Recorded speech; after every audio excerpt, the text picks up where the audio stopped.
Bueno, primero muchas gracias por la invitación. Para mí es un honor estar acá y participar de este coloquio. Yo soy historiador o pretendo serlo y vamos acá a utilizar un poco el método histórico en mi presentación.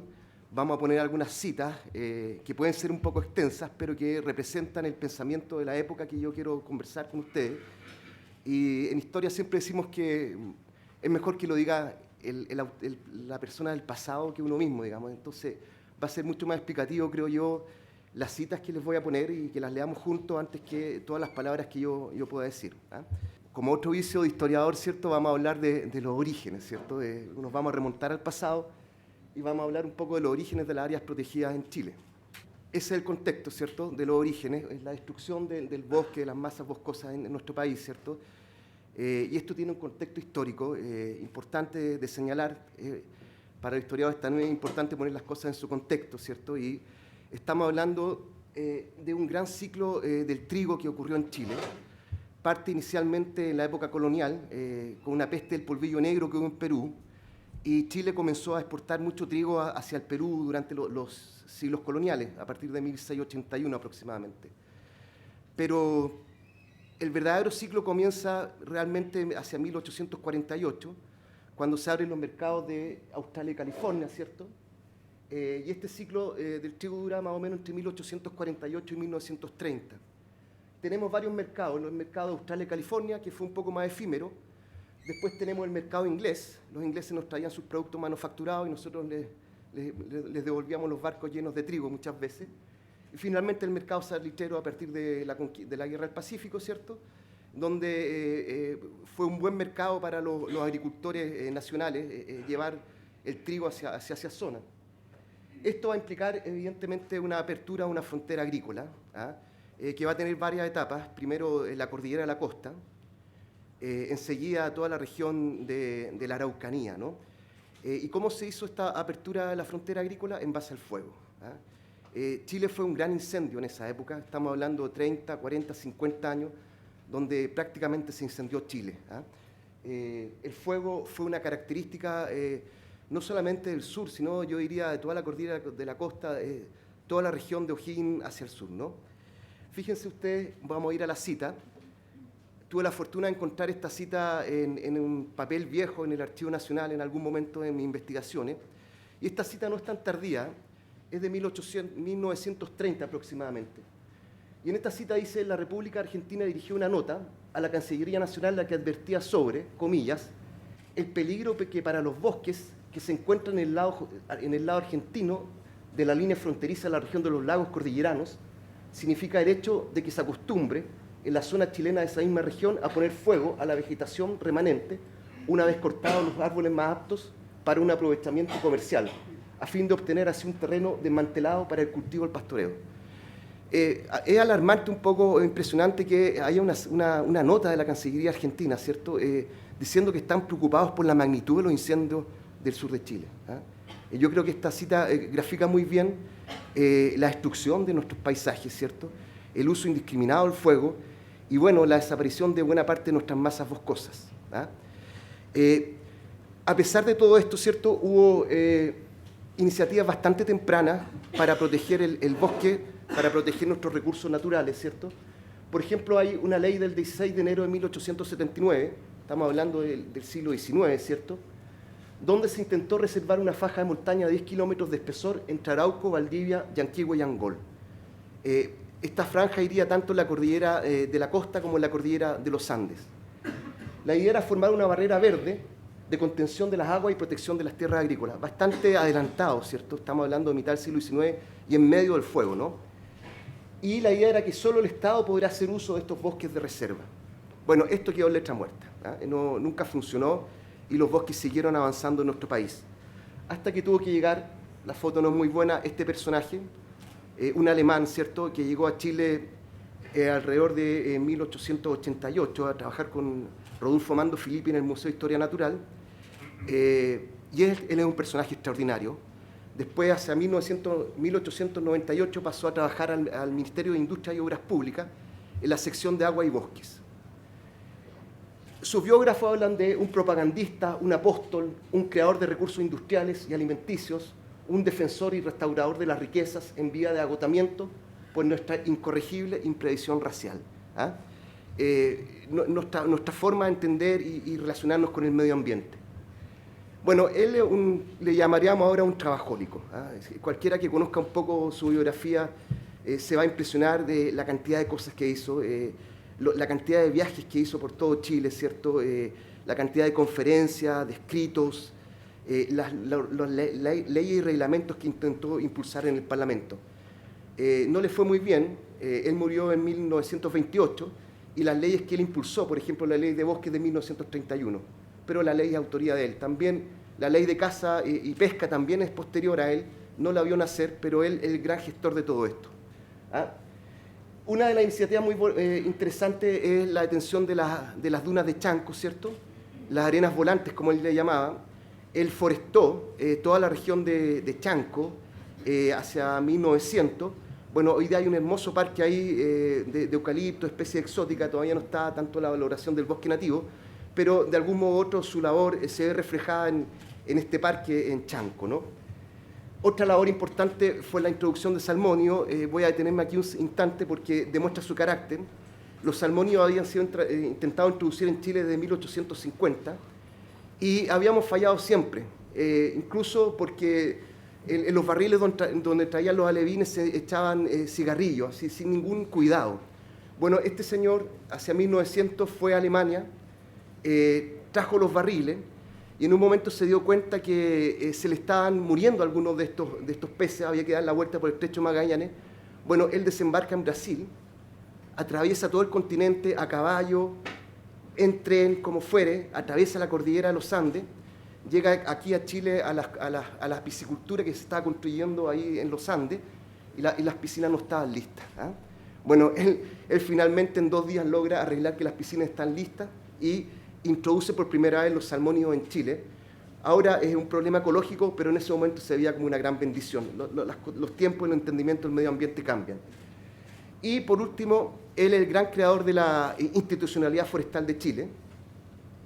Fue, como les digo, entró a la sección de agua y bosque y después creó una institucionalidad bastante más robusta, que es lo precedente de todo lo que tenemos ahora, y también creó estos decretos, o impulsó estos decretos leyes como yo les conversaba. ¿Sí? Un personaje re importante de conocer para entender la relación hombre-medio ambiente en la vida nacional. Es un gran precursor de todo esto.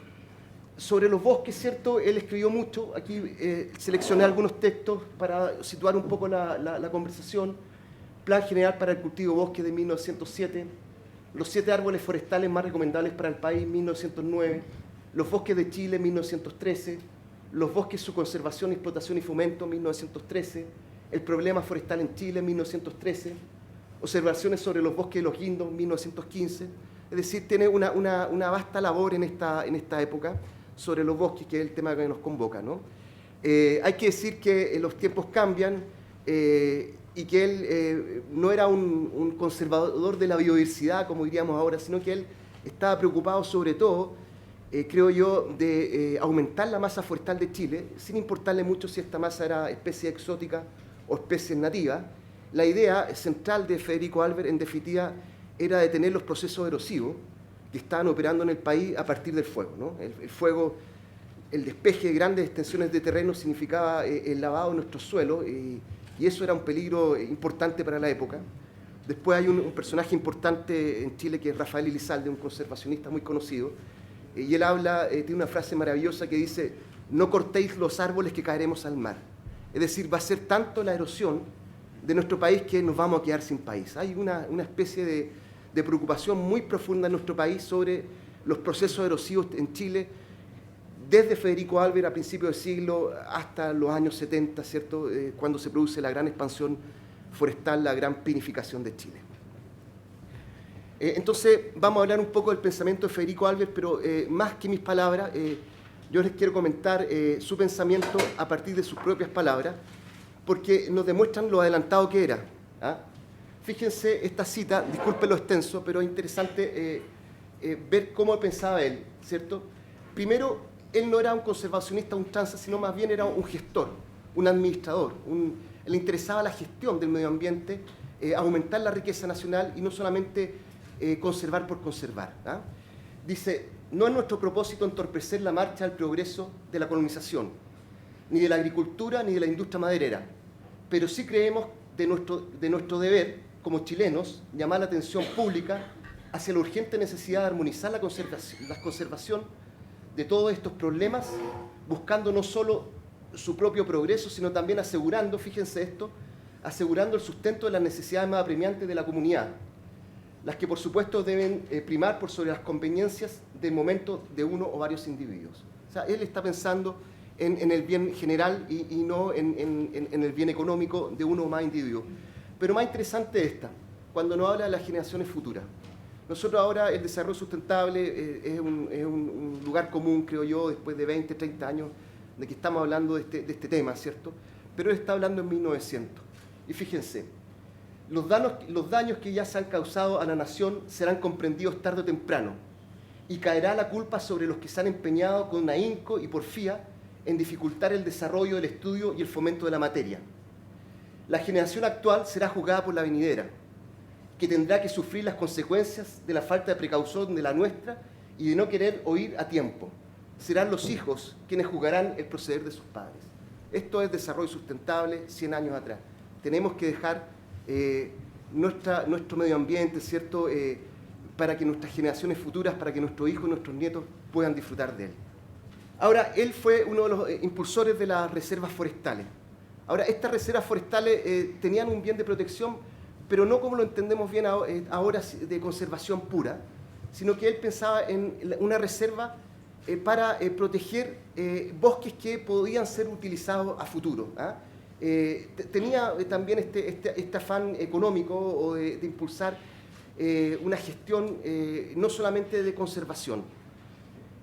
Y él dice, hoy se ocupan las naciones más adelantadas de establecer extensos bosques nacionales con el fin de criar maderas de grandes dimensiones y plantar especies de lento desarrollo, tanto porque a su cultivo se dedican muy pocos particulares, estamos hablando de bosque nativo, los particulares están más bien en esa época también por especies de crecimiento rápido, ¿cierto? Pero él consideraba que esta especie de lento desarrollo tenían que ser reservadas, ¿cierto? Tanto porque a su cultivo se dedican muy pocos particulares por el largo número de años que se requieren para su aprovechamiento, como por la urgencia con que se reclaman esos productos maderables para las diferentes industrias. Aquí hay una visión que ha cambiado con el tiempo, ¿cierto? No solo es conservación, sino que también es utilización. Bueno, Federico Albert, ¿por qué lo traigo a colación? Porque estábamos hablando de este decreto de 1879 que quedó en letra muerta. Pero Federico Albert logró que la letra muerta fuese letra viva. Y a partir de su iniciativa, ¿cierto?, entre 1907 y 1913 se crearon una serie de reservas forestales que han tenido gran importancia en la historia de nuestro país y que han derivado en otros motivos, en otras situaciones, pero la base de todo esto está acá, creo yo. Él logra que el gobierno apruebe un decreto supremo, el número 540, estableciendo en 1907, en plena gestión de Federico Albert, la Reserva Fiscal Mayeco. Y entre 1907 y 1913 logra que el Estado constituya las reservas fiscales de Tirúa, Alto del Biobío, Villarrica, Yanquihue, Petrohue, Puyehue y Chiloé, alrededor de 600.000 hectáreas en 5, 6, 7 años más o menos, ¿no?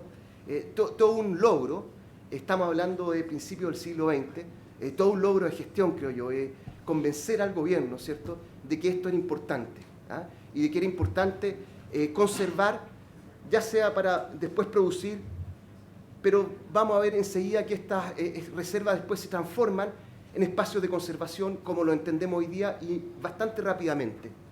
El objetivo de esta área era reservar la explotación de madera para necesidades futuras. Hay un afán como les digo, de explotación, pero pronto, ¿cierto?, estas reservas, como se llaman en la época, derivan en los parques nacionales. Y los primeros son, fue en estas reservas forestales, como digo, donde surgieron los primeros parques nacionales. Y los dos primeros de ellos fue en la Reserva Forestal Villarrica, que dio origen al efímero Parque Nacional Benjamín Vicuña Maquena, que duró no muchos años, en 1925. Ya podemos, Albert todavía no estaba muerto, podemos ver que esta idea de reserva para explotación va derivando en algo más, ¿cierto? En parques en parques de conservación. Y después logra que la Reserva Forestal Yanquihue dé origen al Parque Nacional Vicente Pérez Rosales en 1926. ¿Cuál era el objetivo de todo esto?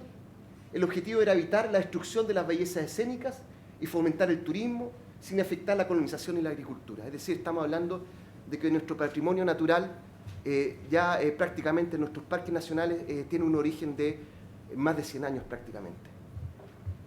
Eso es, muchas gracias.